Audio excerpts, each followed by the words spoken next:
So on the bike you've got your front brake here on the right, and then you've got your back brake down here, this pedal. This left one is your clutch, so that's how you change gears. So by default your bike should be in neutral. What you need to do, turn the key, you'll see it will load up like that, just does some tests. Next thing I do personally is take the side stand off right away, because if you keep the side stand on and you try and pull off, the bike will stall. So in neutral, so we don't need to worry about the clutch. And then to start it on this bike, you use this. Some will have a button you just push.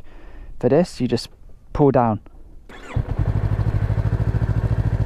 And there we have it. So now the bike is running, and you can rev on here, and it won't go anywhere because it's in neutral. So no matter how much power you put on here, it's not going to get through to the bike or to the engine mechanism because you're not in gear. And to turn it off, get to the key, just turn it like that. So that's how you turn the bike on. Then the next thing you really need to get your head around is gears. So again, if you've driven a car, the gears shouldn't be too confusing to understand. But basically, how it was described to me is that you have first gear right at the bottom, neutral, second, third, fourth, fifth, sixth. So a key bit to remember is neutral is where we started when we started the bike just now. If you press down on the gear pedal down here, it will go into first gear. If you press up firmly, it will go into second gear. If you do like a half push, or push gently, it should go into neutral. So that's how you go between first, neutral, second, third, fourth, fifth, sixth. It's one of those things that I would definitely recommend going to a riding school to learn.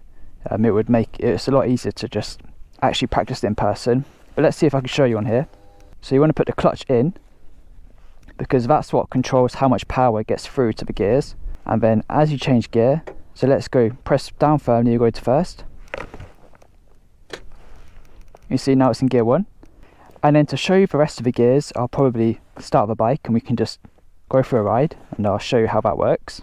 The next thing to cover just before we set off is the biting point. So the way the clutch works is that you can kind of imagine it as 2 plates. So they're like this. When you pull the clutch in, it opens up, and that's where you can change gears. Once you change the gear, or go into first for example, you then need to blend the clutch and the bike, or the 2 plates, back together. And that's how the power goes through to the bike. So let me show you an example. Put the clutch in, go into first, and then clutch is all the way in. So I can put the revs on, nothing will happen, it won't move. If I put some power on and start to slowly release the clutch, see how it's starting to move? Can roll back and forth like this. So this is another really good one to practice at the riding school. So there's some of the key things. Let's just go for a little ride and I can talk you through kind of what I'm doing, and hopefully that'll help explain how you ride a motorcycle as well. But if you found the video useful so far, please consider giving it a like and subscribe to the channel. Really appreciate it, and I'll be bringing out more videos soon. Okay, let's head off. So obviously you would indicate, look in your mirror, do a lifesaver, and then you're off. So we're in first, clutch in, moving to second, and then blend the clutch back out. And then you can kind of hear when you need to change gears, when you get to a certain amount of revs. So for example, maybe now, then you change gear. And you go up the gears as fast as you go.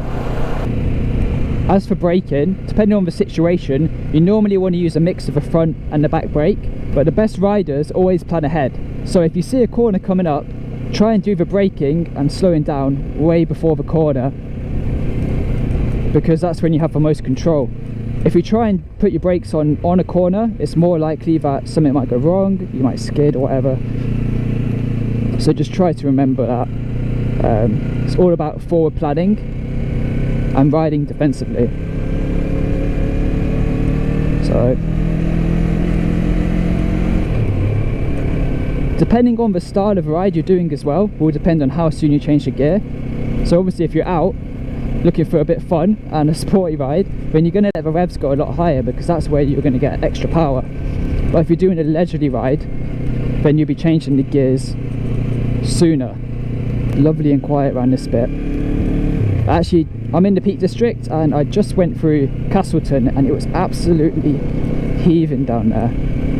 But this is yeah, this is really nice and quiet.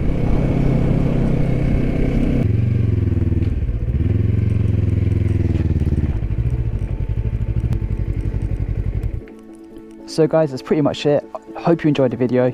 Please consider subscribing to the channel if you haven't already, and I'll see you in the next adventure.